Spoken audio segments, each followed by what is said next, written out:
Welcome, welcome, welcome, everyone. Welcome to a new edition of Remixing Politics and Culture with me, your host, Pam.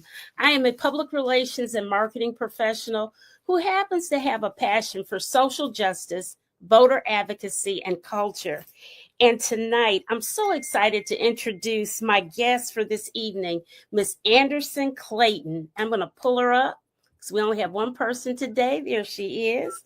Anderson assumed office as chair of the North Carolina Democratic Party on February 11, 2023, making history as the youngest chair of a state political party in U.S. history at the ripe old age of 25. She has since won a second 2-year term um, as party chair. Anderson grew up in Roxborough, North Carolina, and she is a proud graduate of Appalachian State University, and that was in 2019. Her first foray into politics began with her registering voters while a student at her university. You know what? I forgot to put the comment section on because I knew somebody was going to say something to us. Okay.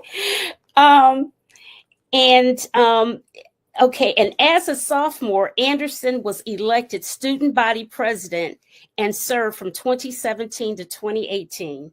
After graduating college, she worked on the congressional campaign of Kathy Manning. She won.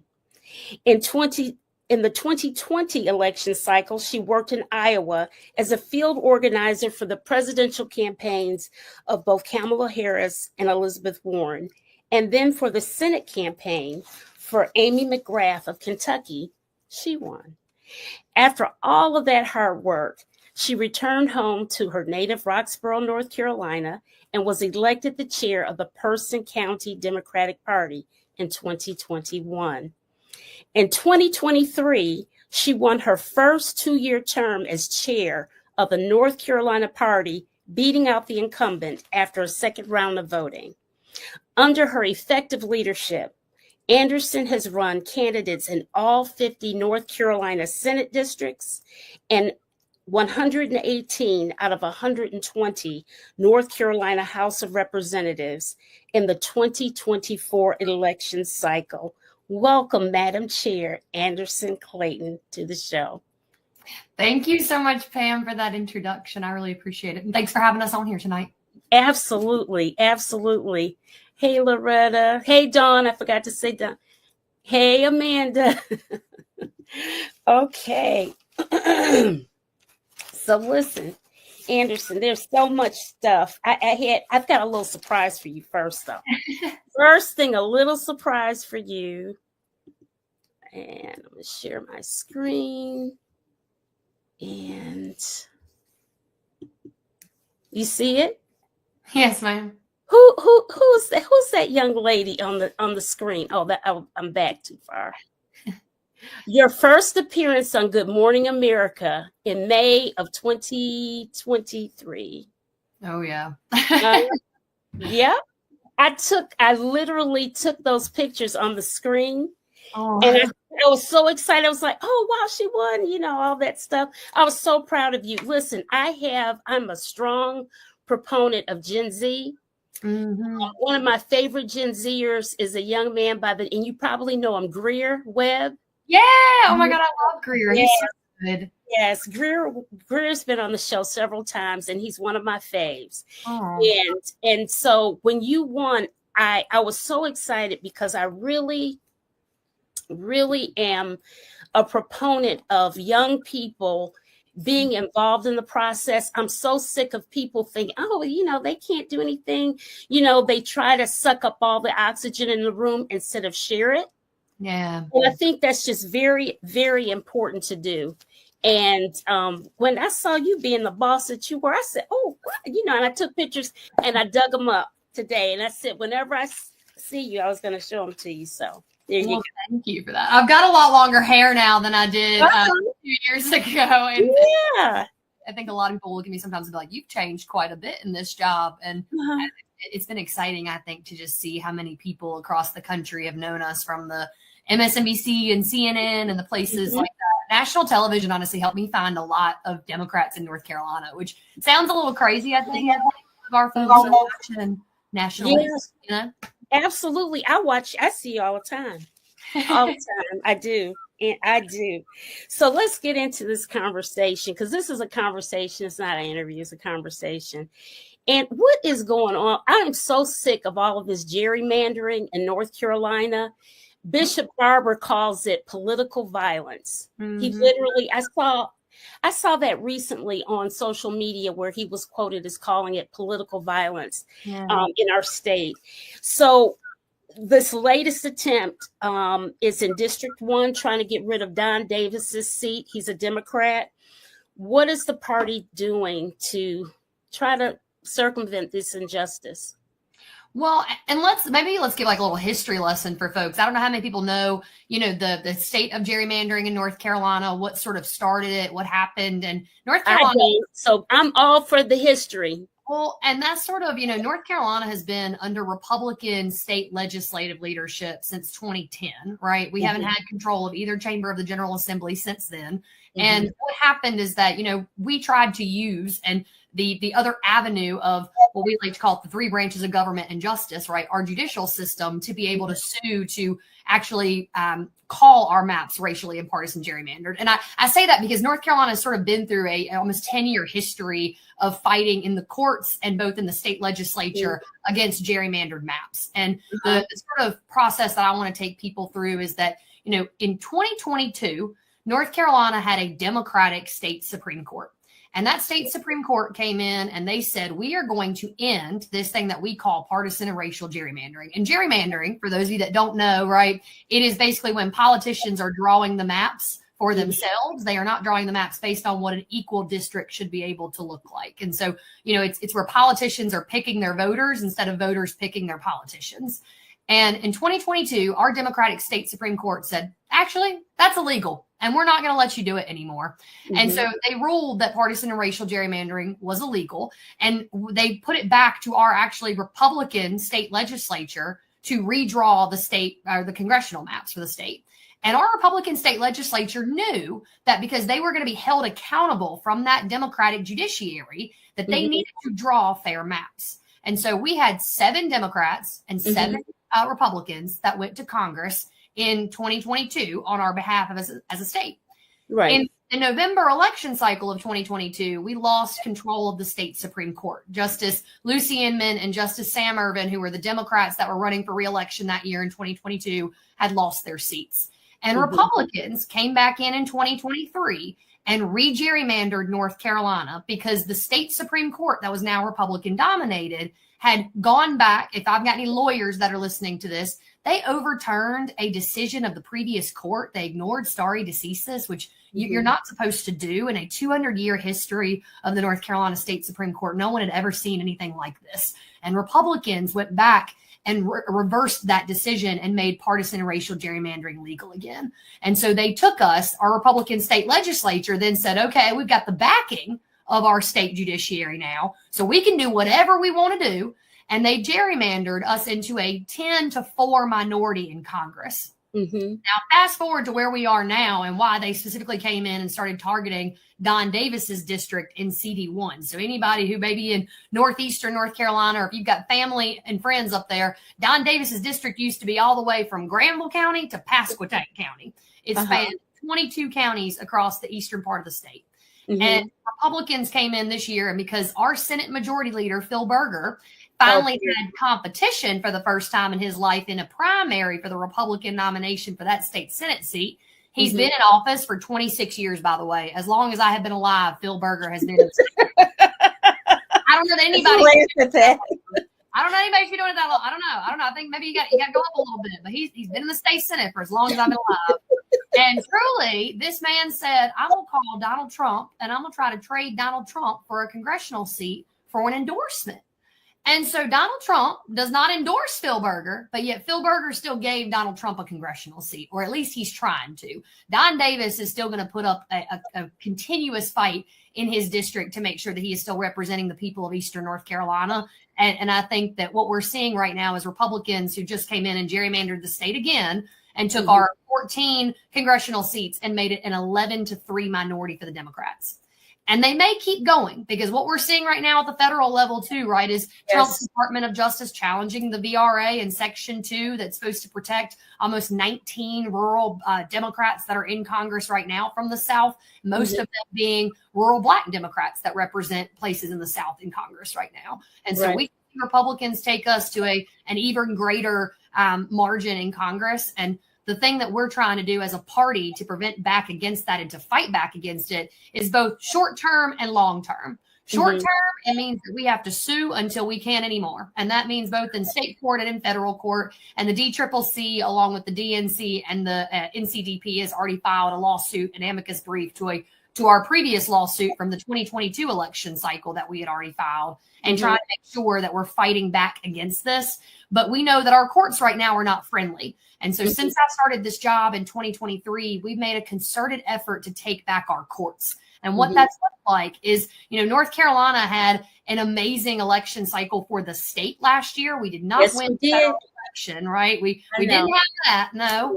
But it was something where we won a Supreme Court justice seat by 734 votes. And when you look at the fact that Chief Justice Sherry Beasley lost a seat in 2020 for the North Carolina State Supreme Court by 401 votes, right, Pam? I'm like, yes, I know Sherry Beasley. Yeah, no, every vote matters, right? And so, trying to ensure that we protect our fight for the Supreme Court looks like getting Anita Earls elected. 26, and we got to make sure that we fight for her just as hard as we did for Justice Riggs. And then in 2028, there are 3 seats on the North Carolina State Supreme Court that Republicans hold right now that we can take back and actually be able to reverse everything, partisan and racial gerrymandering in general. So that's a long story and a long way to explain it. No, but all of it is kind of complicated. And it is complicated because some of the pieces that you said I didn't know about or whatever. And I certainly don't know everything because I try to read up on stuff, but it's so much.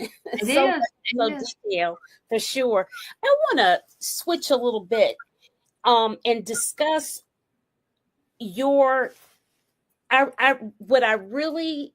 when I was really listening to you talk about how you really wanted to make sure that Democrats focused on rural counties. You came from a rural county. I live in one right now, baby. Okay. Hey, more power to it. But we're in Roxborough, North Carolina still. All right. But see, here's the thing. So many people, I think the Democrats, and see, I'm a city girl. I'm from a native of Detroit, and from the big D, and now living in the little D. I call Durham the little D. And so my mindset is always cities or whatever. And then when you were the first person I heard to talk about why are we giving up and acting like we can't knock on every door and pursue people in rural communities and just give it over to the Republicans, because they're really voting against their best interests as far as healthcare and everything else. Yeah. So tell me how that's going and all that good stuff. Tell me all about it. I mean, I think North Carolina, a lot of people, when they hear the word rural, they automatically assume white. And I'll be honest with you, Pam, in North Carolina, that's just not true. You have out of the 20 counties that are majority minority counties in North Carolina, one of them that you're sitting in right now in Durham, and another one that's in Mecklenburg County. 18 out of the 20 of those counties that are majority minority counties are rural counties. And I think that a lot of times people forget about the communities that have existed and lived in rural North Carolina, particularly in the Black Belt region of our state in Don Davis's district. And I think that we have to be communicating to all of those voters, because we also are leaving behind Black communities in our party right now that need to hear us. They need to hear us. They need to see us out there. They don't need to feel like we've forgotten them and their votes. And for me, it really came from a place of growing up in Roxborough, where I never thought that anybody was a Democrat because no one ever talked about being a Democrat. And really? Yeah. And I think that it was really interesting because I've always felt like being here now, like it's my job to sort of be very loud and proud and let people know that it's okay to have differing opinions than some of the loudest voices that may be around you. Right. And when I got to be Person County Democratic Party chair, the first thing that I wanted to do, I came back home in 2021, right? And you talked about that a little bit. And the the way in which that I came home was I became the Person County Democratic Party chair, and my local paper editor looked at me and he said, Anderson, don't go bothering with city council elections, because city council doesn't bother anybody. And I was like, well, that's the problem. City council needs to bother people, even in a rural, like red community like Person County. You need to have folks that can speak to the hurt and the pain that people in certain parts of this community are still feeling because they're hungry or they're homeless or they don't have what they need. Like, government should care about what people need and what they don't have right now. Mm-hmm. And we ended up running 3 really amazing Black Democrats to run for city council that year. Okay. And to me, it was exciting to see a part of my community that I had grown up in Roxborough my entire life and never knew really existed. Right. And it was making sure that people there felt like they had representation. And I got to see Shayna Outlaw, who led the Black Lives Matter movement in Person County after George Floyd and everything had happened. And we saw Peter Baker, who is a business owner in Person County. And I saw Cynthia Petty, who is also somebody who had been in local law enforcement her entire career. And we flipped the Roxborough City Council in 2021 from red to blue. And it went to being a majority-minority council for the first time in Roxborough's history. Wow. And looking around at that, and I was like, how does our party not want to chase elections in every place, regardless of what they may look like or what the history of those elections have been? Because you actually don't know how people are going to vote sometimes. And I think especially when you have good community leaders and people that step up. And so that's what we tried to do this year. And I think that we saw that across the board for municipal elections in North Carolina in 25. We had historic wins for people like you have Billy Carter out there in Louisville, who became the first Black mayor of Louisville this year. And Forsyth County got to see some amazing and exciting things. Mickey Smith is now on the Jacksonville City Council and Onslow County. And people just thought, like, they were like, Onslow County's red. You're never going to get somebody on that city council. And Tanyetta Hill, who was their county party chair, was like, yes, we can. We can do this together. And I think that the amazing, Wake County alone had historic wins too across it for their municipal election. Shout out to Wesley Knott, who's my county chair out there. The WRAL headline was like, it's a bad night to be a Wake County incumbent Republican. And I say that because it really was across the board. It wasn't just in rural, right? But it was also in urban communities that we saw these wins. But I do think it's really important for us to be not ceding any ground to a Republican Party right now. And so we're trying to make sure all of our rural counties have people running for state house and state senate. You gave that statistic earlier about we've recruited in all 170 or 168 out of 170 seats in 2024. We want to go for all 170 out of 170 in 26 because we want everybody everywhere to feel like they've got somebody to vote for, not just people to vote against, That's right. That's all right. All right. Ooh, see, guys, I'm feeling inspired and energized. That's what we need young people to be in the mix, doing great things, awesome things. Let's see. Somebody has another comment here. I've been gerrymandered so much. And when I try to figure out, I get dizzy. And Shoei is in the great state of Michigan. It happens too, right? People, and that's sort of the reason why Republicans gerrymander or that gerrymandering exists is because, when you feel disconnected from government. And in North Carolina, they have used, in my opinion, they've used gerrymandering, right, as voter suppression tools, because in every way, when your elected official changes every 2 years and you're supposed to know who represents you. Because you're supposed to be able to call their office, right? You're supposed to be able to say, hey, like, I didn't get my Social Security check this month. There's something wrong with my passport. When can I get my VA benefits? There's so many things that that people don't realize your government is supposed to be able to do for you. And Republicans have made a living off of saying that government is ineffective. And I'm like, yeah, it's ineffective when you have gerrymandered seats, when you have people who do not have to represent the folks that they actually serve at the end of the day. Absolutely. I like this, what Michael says. The NC Democratic Party has the wind beneath their wings. Yes, especially with Anderson. And I hope they take advantage of that amazing opportunity. I do too, Michael. I do too. The Senate and governors and lieutenant governors race. Yeah, but Donald, we need to win it all, because as you see, the state, we have those seats, but the problem is our state legislature is jacked up. And that's another thing. They have taken so many things away from our governor, from the power of the elections, of the General Elections Board. And now they have the nerve to say, they took away early voting from North Carolina A&T University, the country's largest HBCU, and definitely, I mean, period. You know what, Pam? Republicans gonna regret that though. I told her, I said, man, we're gonna organizations that come out of the woodworks to put buses on campus to bus people to those polls, and I'm gonna be I'm gonna be out there handing out a flyer that says Republicans think that you won't do this right now. Right. They think you won't hop on the bus, and I'm like, I think they, and in every way, right? Because to your point, and so just so folks understand, right? A&T.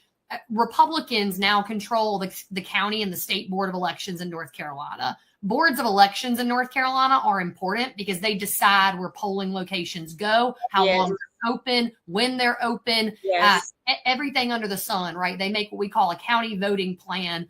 And usually, right, Democrats have controlled the governor's office, so they've controlled those boards. And Republicans in the state legislature passed a bill last year that said no longer is it the governor's powers, it's the state auditor's powers. I know, the state auditor. I mean, the election they didn't win last year, you know, or they won last year. Yeah. And I think that people just, they're kind of missing the marker on being able to describe, like the press right now is sort of saying like these sites got taken away. And I'm like, yeah, because Republicans want to disenfranchise young people from voting. Right. They fear the fact that we are going to come out in droves in this election cycle. And honestly, we've just got to be there to out organize them because there's not a lot of recourse for taking away those voting sites, especially when we don't have the courts in our favor too. And that's why the Gen Zs to move it and to make it happen. And I believe that you guys are going to do it. In fact, I'm going to say this to you, Anderson. I believe that your generation is going to be considered one of the great ones. You know, just like the men and women that served in World War II and that type of thing, because you all are constantly having to fight. You know, you are. And it's just been a fight. I mean, listen, you guys have been through COVID. I think we all having to fight though, Pam. You know, we are. But I'm just saying that I am. You all aren't being complacent because I guess maybe I'm just fortunate to be around a lot of Gen Zs that are just with it and trying to do stuff. And I'm like, hey, I'll work with you, whatever, beside you, whatever, however, let's make it happen. That's where I'm like, I think we have a lot of good cross-generational help at this moment. Like I couldn't have made it throughout the last 4 years if I hadn't had somebody telling me that they would help mentor me, that they would help guide me. And I think that I'm lucky to have people like you, Pam, in this party, you know? That's what I think. Yeah, I strongly believe in that cross-generational, intergenerational mix. I am a strong proponent of that. And I think more of that needs to happen, particularly on the federal government level. All of these octogenarians that are in office, wonderful. My mother's 89 and she is with it. She just resigned from her police county commissioner's president's role. I mean, she does all kinds of stuff, and she keeps up with the news and she does all the stuff. She's hilarious. But the thing is, I said, Mom, who do you have coming behind you? She said, they're too lazy about that. And I'm like, but Mom, it's got to be somebody that, you need to be bringing somebody up to see what you're doing. Cause she did robocalls and all of this stuff. But anyway, you know what? Let's talk about the North Carolina makes national news all the time for all of our beautiful places to visit and vacation and all of that good stuff. But we've had it really rough that it made big national news with that state Supreme Court and Allison Riggs, Justice Allison Riggs. That thing, I couldn't believe it. And who would even want that dude? I deliberately have forgotten his name. I can see his face. Who would even trust him as a judge when he can't even be fair on something so basic as numbers? You know? No, you guys organized and helped Justice Allison Riggs make it through that situation, because that was months. It was North Carolina. For any of y'all in the state, we had the longest and the last uncertified election of 2024 that ended in March of 2025. Basically, we went through a 6-month court battle to be able to hold a victory for Justice Allison Riggs, who, when I was talking about earlier, won that seat by 734 votes out of 5.5 million cast in the state. So if you all think that your vote doesn't matter, I promise you it did. And we were there to count every single one of them that came in for her. And we were amazed to work with incredible partners, people like Carolina Federation and A. Philip Randolph, who were helping make sure that we were curing ballots at the end of last year, because we wanted to make sure that every vote had counted and everyone knew that they could in that way, or knew that their vote could count if they had fixed something on it, or if they had gone up and done their proof of residency or something like that at the Board of Elections. But what you all should take away is that Republicans are going to use every election tactic that they can to try to subvert democracy whenever they can. And that's what we learned. And so the NCDP, along with Justice Riggs and our partner organizations, went to federal court, and we had to defend, a victory that we shouldn't have had to. They were trying to retroactively throw out 68,000 ballots of people in North Carolina. A lot of those being places like Durham County, Miss Pam. Yeah, we know. Y'all were targeted a little bit out there. Oh yeah. They try to mess with the D. They better stop. That's all I can tell them. That's it. They better stop. They targeted 5. They picked votes out of 5 counties in North Carolina that were some of the largest and heaviest leaning Democratic counties to throw out military and overseas voters ballots with. So they tried to change the rules of the election after the game was played, right?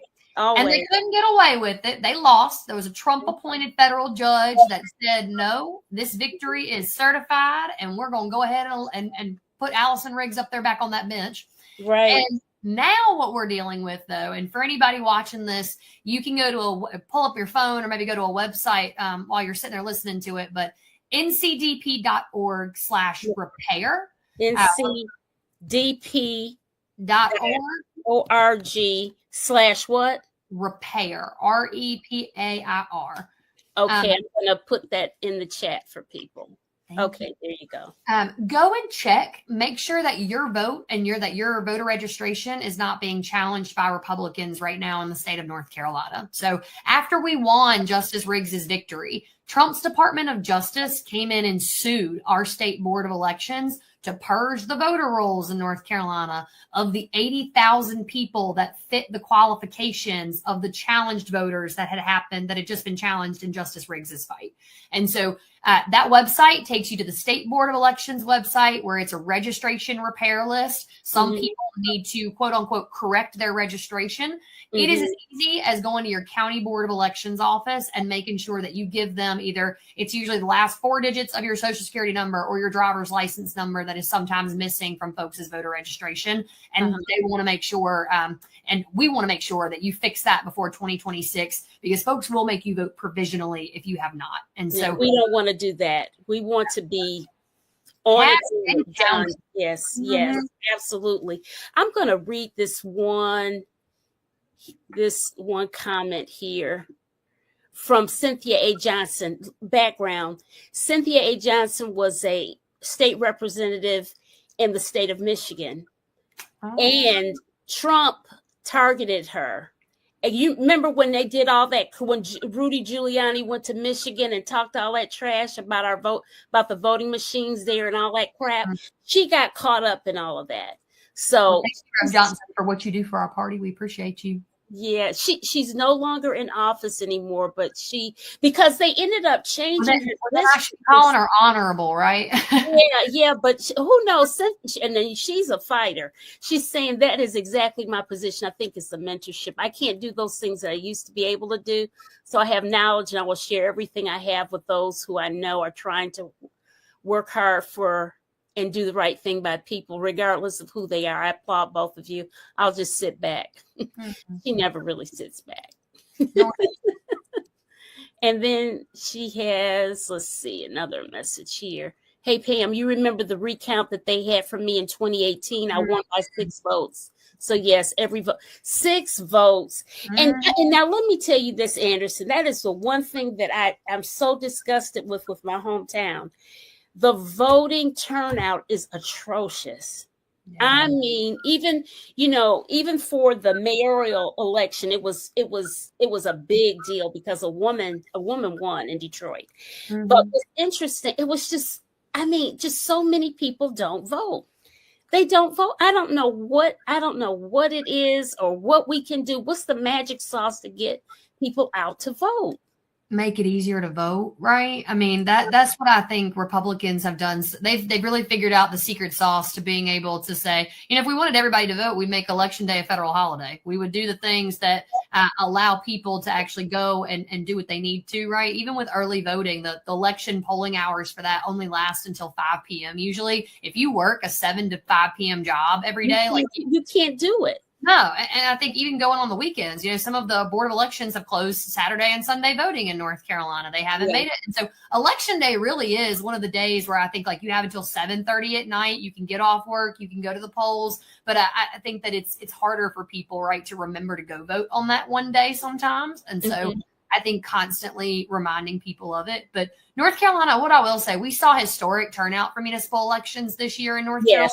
Yes. And part of that, I think, was driven by what's happening nationally, right? Yes. And I think the more and more that we see national politics start to encroach on local politics is you're going to start to see people pay more attention. But I do think that a lot of people could not tell you who the 5 city council members that they have are, or their 5 county commissioners sometimes. And that's me. I'm like, we got to look more local as a party and as a group of people, right, than just looking up all the time. I keep trying to tell people that all of politics are local. They really are. Because all of the main issues that you fuss about every day are local. I happen to work in a government entity and doing communications. And hunty, that SNAP debacle. Yes. OM and the GGG. That was a hot mess.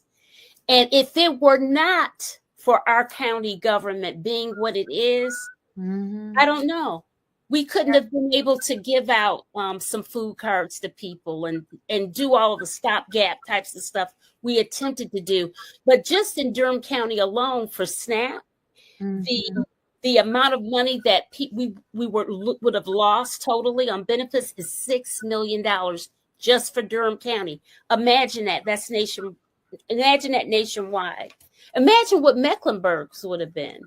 I mean, it still will be. I mean, right, January 30th is coming up quick, and the federal government has also got to decide again on a budget. And I think that right now what we're seeing is Republicans are willing to say people deserve to go without food. And I've never known that to be to be honest with you, too, I've never known that to be a godly position on anything. And no, those good Christians, they forgot the word. That Jesus would pass right by them. Please, with that foolishness. Michael says the GOP has self-inflicted wounds, and I believe they are mortal. The North Carolina Democratic Party needs to concentrate on unity because they have the momentum to succeed statewide for the first time in a long time. Thank you, Michael. In Detroit, you can vote absentee or early. Citizens are apathetic. Voting is easy. Yeah, I just maybe we need to send some folks down to North Carolina from Michigan and let them see how it is down here. That's honestly one thing that I would love to be able to do is let people see somebody else's person. Like if you're in urban North Carolina, like if you're in Durham right now, I'd love for people to come knock doors in Roxborough and like vice versa and let people see how it is living in another place. Because I think that's what honestly changes people is when they get to hear a perspective about how hard it is for people to vote in certain places. Because I think you're right. Sometimes people do take it for granted, right? How easy it can be or how accessible it can be in certain states, especially if they're states.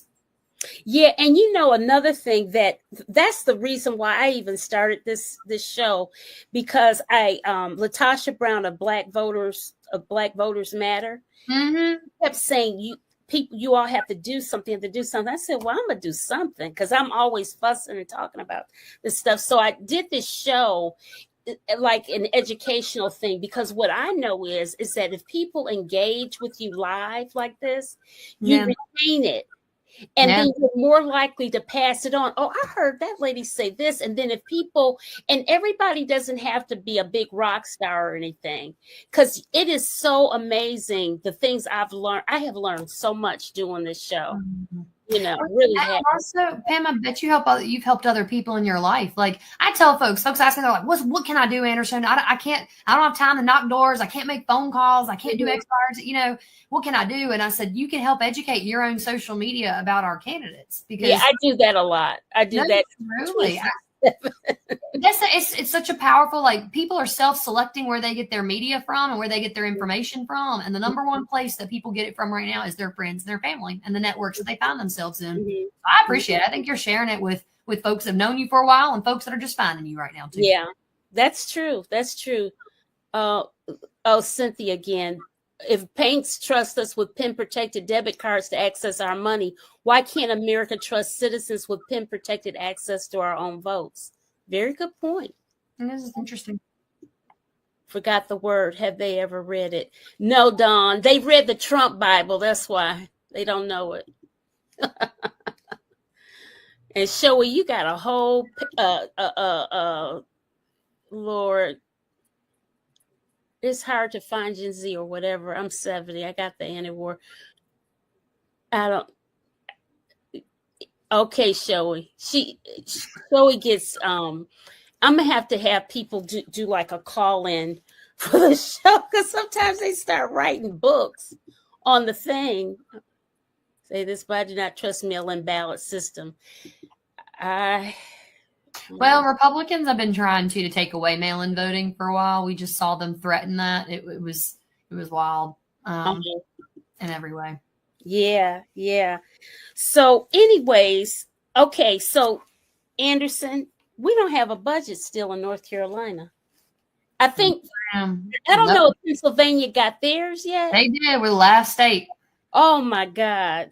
So we are the only ones that don't have one. And these idiots said we're not going to get one till 2026. Mm-hmm. But what happens when the money runs out? I mean, the teacher, I don't know. Everything is gone.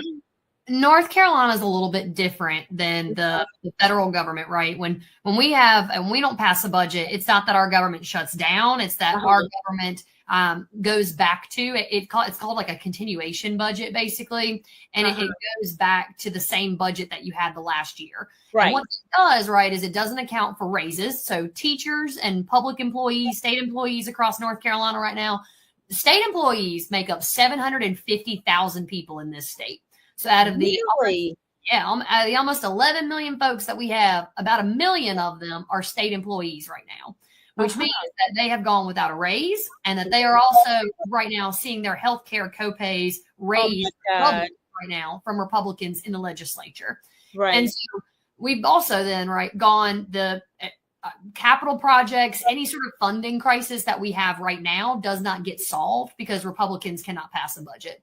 And what's crazy to me is that Josh Stein, our good old governor, right, had said, he asked House Democrats to pass the House Republican budget because he said that included teacher raises. And you know what, Democrats, we ain't asking for everything. We're negotiating, right? We're sitting there saying, look, we know that y'all have got control over this. We know that we need teacher raises and state employee raises in the state right now. We are number 3, right, for like one of the worst, or the third in the Southeast for like worst teacher pay. It's insane, right? We do not pay people enough. The starting salary for a teacher in North Carolina is $41,000. The starting salary for a teacher in Mississippi right now is $41,500. Mississippi pays their starting teachers more than North Carolina does, and we didn't go lower than Mississippi. Lower than Mississippi, you know. Ooh. And it's unfortunate, to be honest with y'all, because my sister's a 7th grade science teacher. And I don't know many people that don't know a teacher, that don't have one in their family, in their life, somebody that, you see what they do. You see what they go through. They deserve to have what they need right now. Absolutely. And we have a legislature that said, Josh Stein said, pass the House budget. And they did. And House Republicans and Senate Republicans are fighting right now with each other. They cannot come to an agreement within their own party about what should be a priority of a fiscal or fiscal funding in North Carolina right now. I know, Pam. It doesn't make any sense. It doesn't. They call us children, and I'm like, there's some adults around. Really. Those able to vote, the results are still going to be the same. I don't know, Dwayne. It might. No, it won't. If everybody's not. I don't know. I was going to say, I don't think that everybody right now would look at you and say that they love Democrats or Republicans. I think people would say that they are looking to vote for somebody who inspires them and speaks to what they need right now. Right. And I think that a lot of people are, y'all just saw, I mean, you know, Trump sitting in the Oval Office with our mayor of New York yesterday. I mean, I mean, there's a lot of commonalities, right? And they talked a lot about affordability and the messaging there to me. And so I don't know. I think that people right now want to see change. Right. But you know what I think? One thing we have to remember is that I really believe that Trump really has dementia. And that sometimes he, you know, and also too, Trump likes winners. He does. And Mondami is a winner.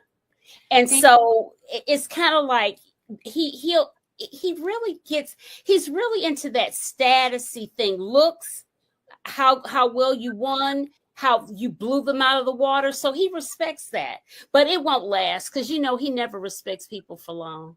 Mm-hmm. He doesn't. Okay, Renee. Mississippi beat. I know, Renee. Ain't that just not to shade Mississippi. I ain't gonna lie to y'all, but no, because Mississippi did good this year. I couldn't believe it. And this part, right? Mississippi broke Republican states or supermajority, right? And there's state Senate. And I think it's incredible to be able to see that fight coming from the South. But North Carolina was known, and if you're in Eastern North Carolina, right, in CD1, then you know the history of people like Terry Sanford and Jim Hunt in North Carolina, our two former Democratic governors who, you know, Jim Hunt was called the education governor. Because when I moved here, Governor Hunt was the governor. Mm-hmm. And I really, you know, and I was like, what happened? You know, all of a sudden, because I mean, he was all, I knew that. And he would come to different places and meet the people and talk to the people.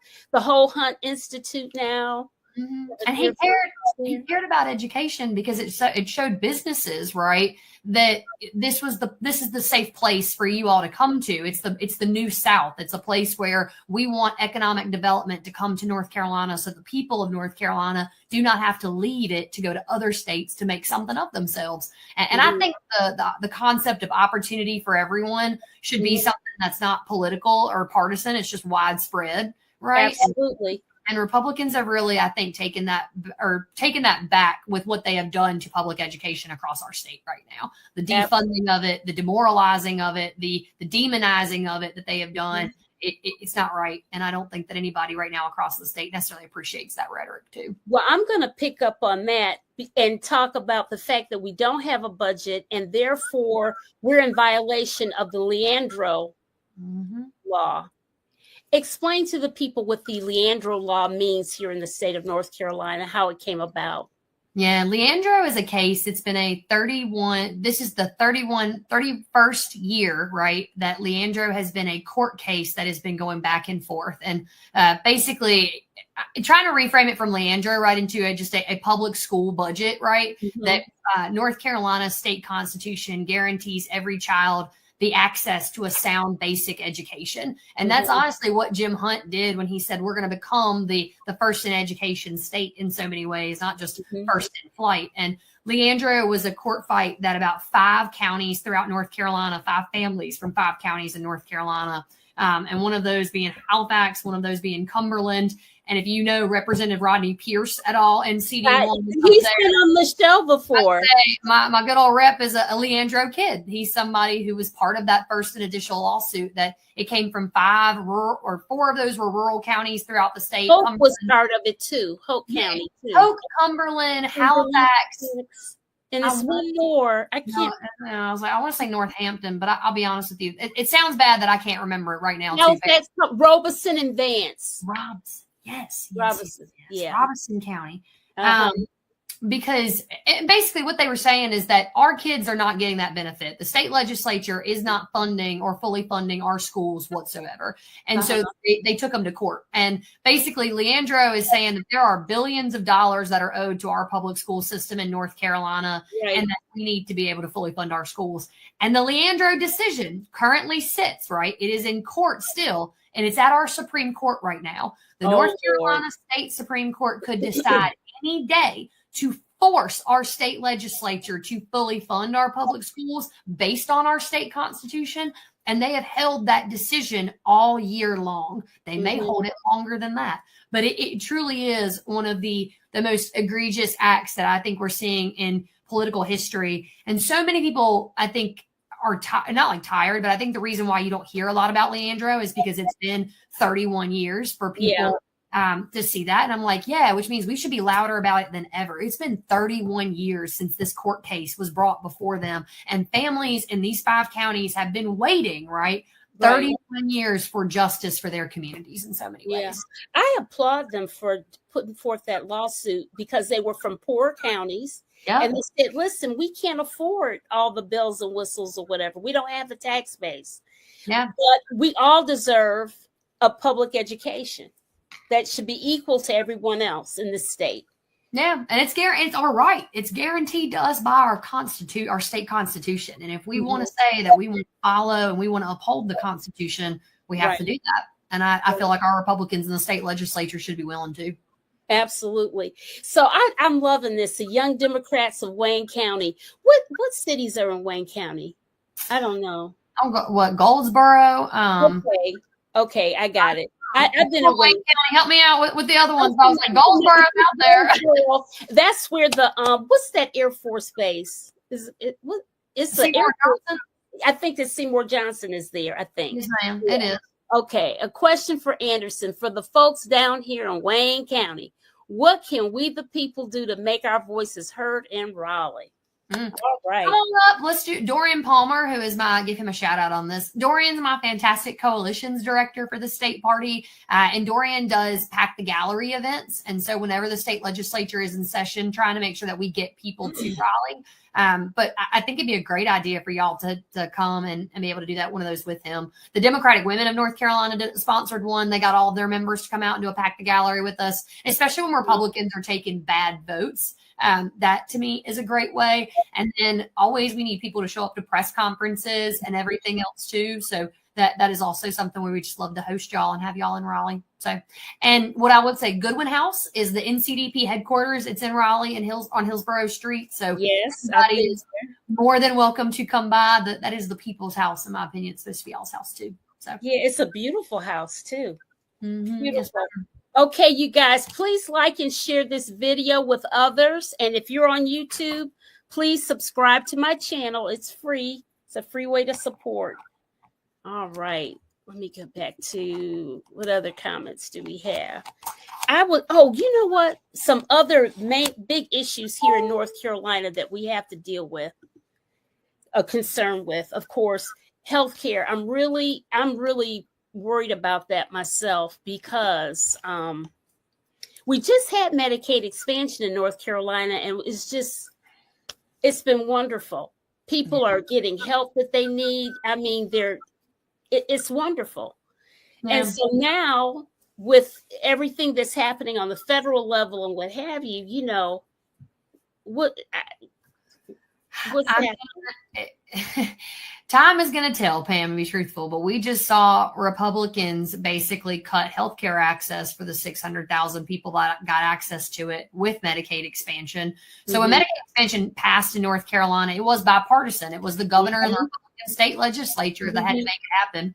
And Phil Berger, that lovely man that I talked about earlier, right? He had held up Medicaid expansion in North Carolina for a decade. He had said, I don't believe that this needs to happen.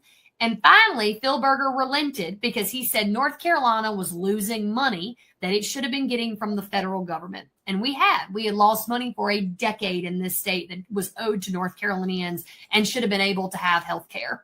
And what I think that we saw was that 600,000 people getting access to health insurance for the first time in their lives by a policy decision that we made was incredible, right? Yes. And it should have been. And what we see now is that those same people are going to be basically told January 1, you know, you're going to have to figure out something else. You're going to have to go back on the marketplace. You're going to have to figure out how you're going to afford this on your own.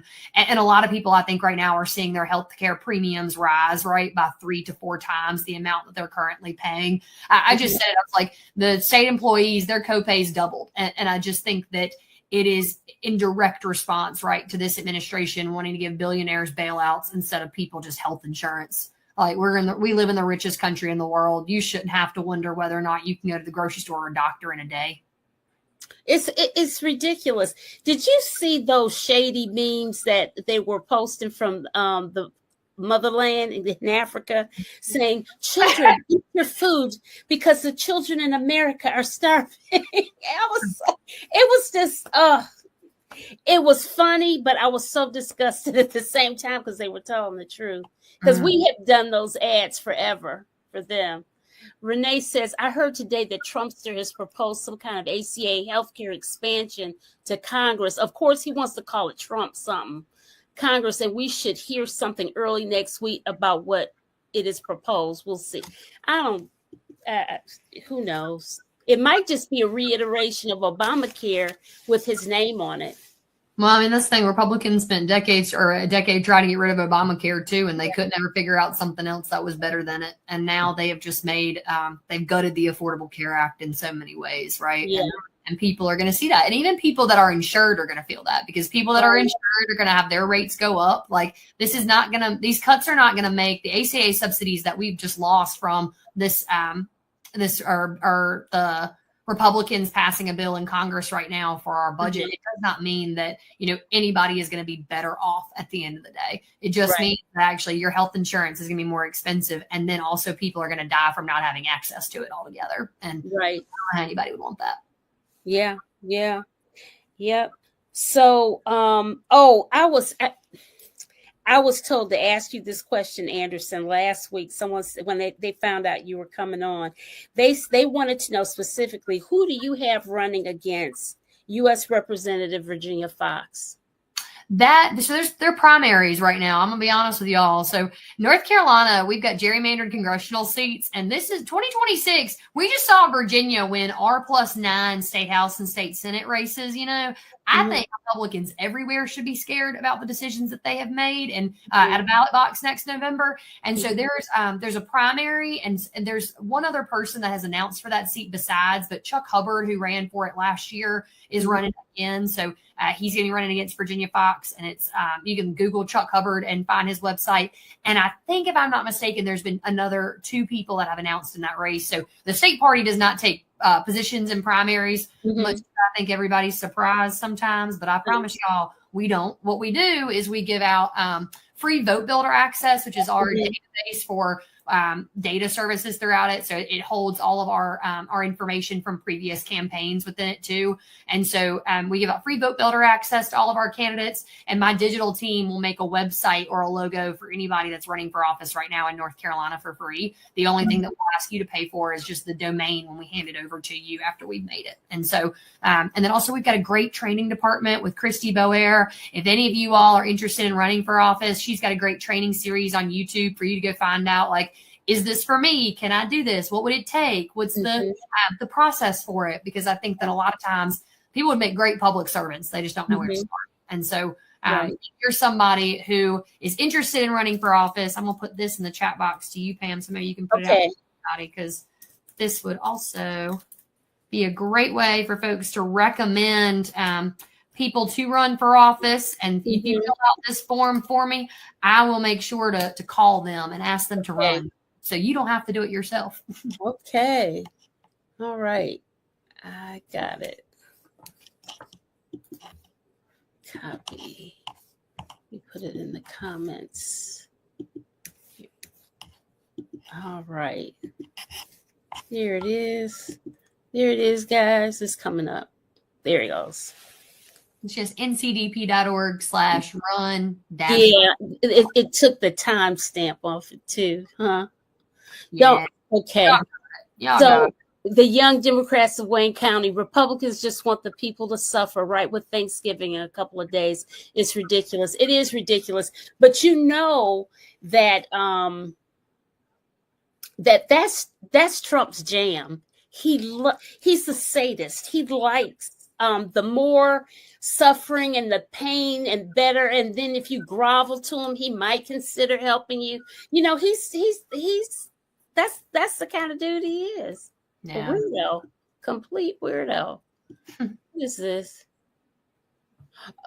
Girl, please. I've been asked about running. I did go through the North Carolina Institute of Political Leadership. Now they've got it for public things, public, what do they call it? Public leadership now. Because I realize I enjoy politics a lot more than I thought I did. And obviously, I've always paid attention to it. So I don't know. I don't have any time on my hands, Renee. You just starting some. Renee has run for office in Texas. She's a native New Yorker. She is in New York now, and she is going to run for an education board in the city of New York. She's a mother of 4 adult children and triplets, 7-year-old triplets. Oh my goodness! Yes, time, right? Oh yeah, I was gonna say honestly, Renee would make a great spokesperson then. Let me tell you right now. Renee is a doula as well. She is phenomenal in maternal health and all that. She's real sharp. I've had her on the show several times. She's a really, really sharp lady. Michigan District 9, Lion Lisa McClain has a strong opponent in Ray Pooley. I don't know who that is in Michigan. You know what? My home state is a lot more purple than I realized. Sometimes you don't realize something until you step away and you're like, ooh. Because we have areas that, as you know, our poor governor had that horrible crime committed against her. Yeah. They want to kidnap her and all that stuff. Governor Whitmer's been through it. Honestly, all of our governors have, though. They have. But let's talk about something exciting. Roy Cooper for Senate. Ooh, yeah. North Carolina Senator. I believe that's going to happen. Roy Cooper's got a great track record. I mean, he's talking about CD1 again. Come on, Nash County, Rocky Mount. In every way. And I think that people know what he's done for the state. Roy Cooper was somebody who prioritized people's health care, speaking about the topic that you spoke on earlier, making sure that he canceled medical debt for people in North Carolina, ensuring that people had health care access for Medicaid expansion, spent his entire time thinking about that.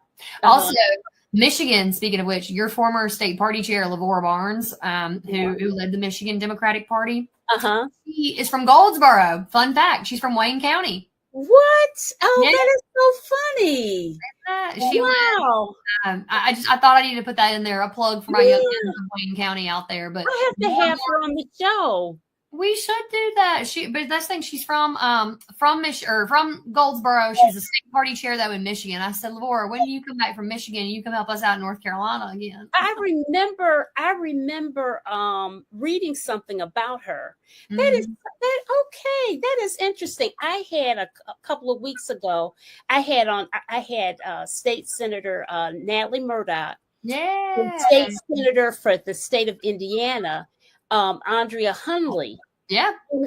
And they were learning stuff. It was so fascinating, them exchanging, like, you all do that there? You do that? That's all you get paid there? I mean, it was hilarious. And I've had that one other time. I had someone from Michigan, and it was Natalie again that I had on. So it's so interesting I love to have the juxtaposition of different people from, different states and things like that. Well, maybe I'll try to get me and Lavora on, or like y'all can do one together. Yeah, absolutely. Oh, we would love it. We would love it.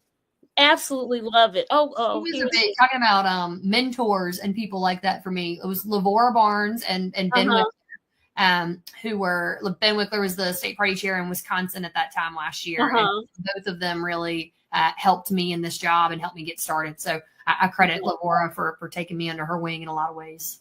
Yeah. All right. Well, that's great. However, we know they're going to attack Roy Cooper, Michael. They ain't got nothing else on him, though. Trust me. They don't. What y'all gonna do? We're gonna pull out Michael Watley is the guy who's running against Roy Cooper. Oh, he's He spent his entire life being an oil lobbyist. Really? Like, we really want to hear from him. No, I said, I don't think we want somebody like that representing North Carolina. Someone who's willing to sell out for the interest of big tech, big oil, and everything else. I don't think we need in the state necessarily. Just have to effectively, officially. Okay, Dwayne, I hear you.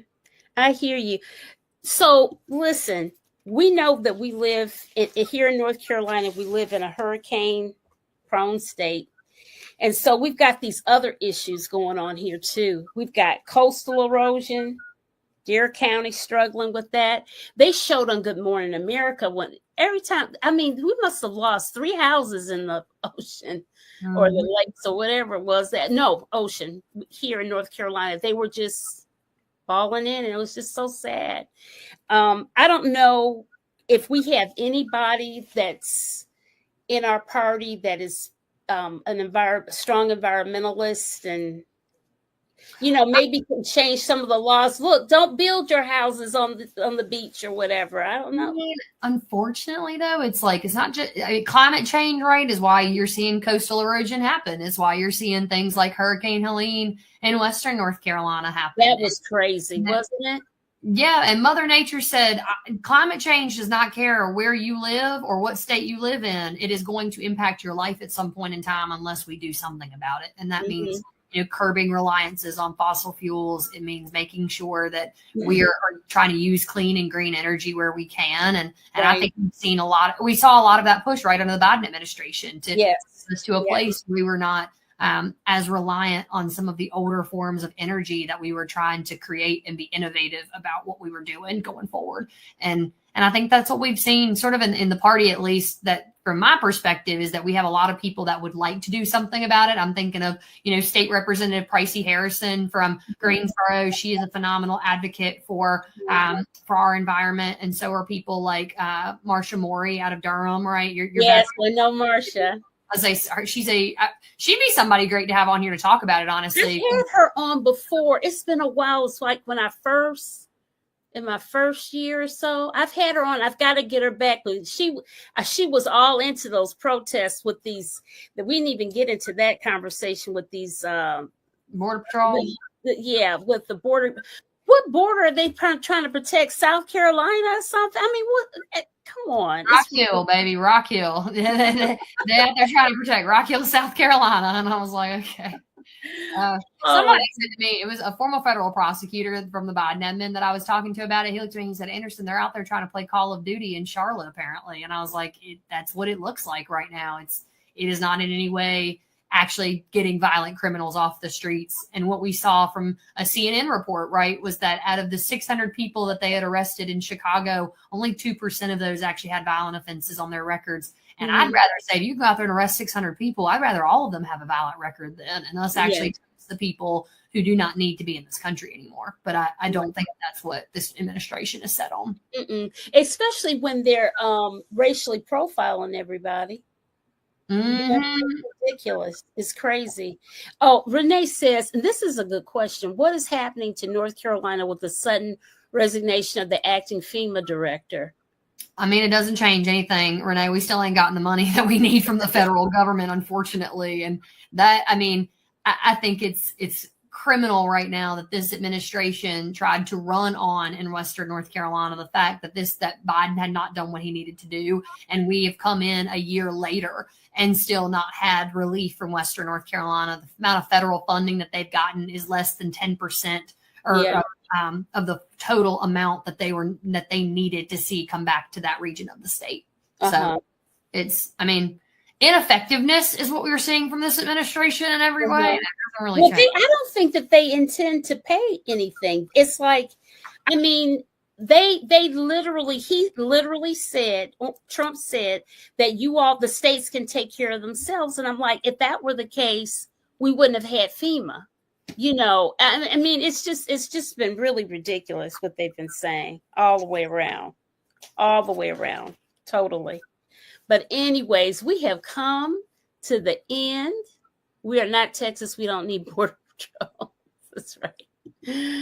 I have enjoyed you so much, Anderson. This has been great.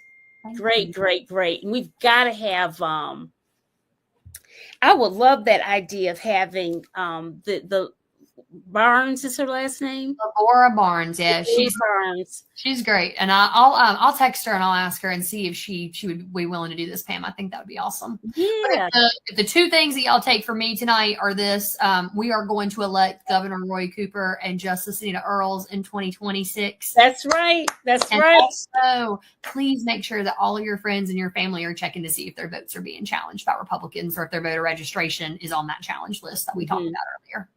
Do other states have challenge lists too that you're aware of? It is just North Carolina.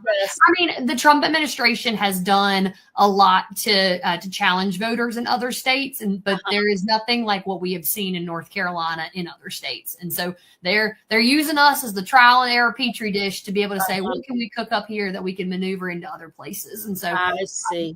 All of us are on the front lines, in my opinion, of defending democracy, not just for the state, but for the country next year. Right. No pressure, y'all, but let's do it, North Carolina. That's right. That's right. Cooper and Earls, 2026. That's right, Deb. Amen. That's right. All right. Well, I am so thrilled to have finally had you on. And as you see, I took pictures of you on your first GMA appearance. I sure did. I was proud of you. Very proud of you. Thank you for doing that and sharing those with me again. I really appreciated it. Absolutely. Absolutely, Anderson. And don't be a stranger. And I'm going to try to get back to that house, to people's house. We're going to host a little Christmas party this year, or holiday party, I should say, because we're going to have a little something from everybody, all my auxiliary organizations in it. So it'll be exciting. And your communications chair said you did a great job. Shout out Amanda, my comms director. She's up here late tonight. Amanda's got a kid to put to bed. Maybe it's something. I know she does. Thanks, Dwayne. All right. Well, we'll just wave off and say good night. Bye, y'all. Good night, everybody.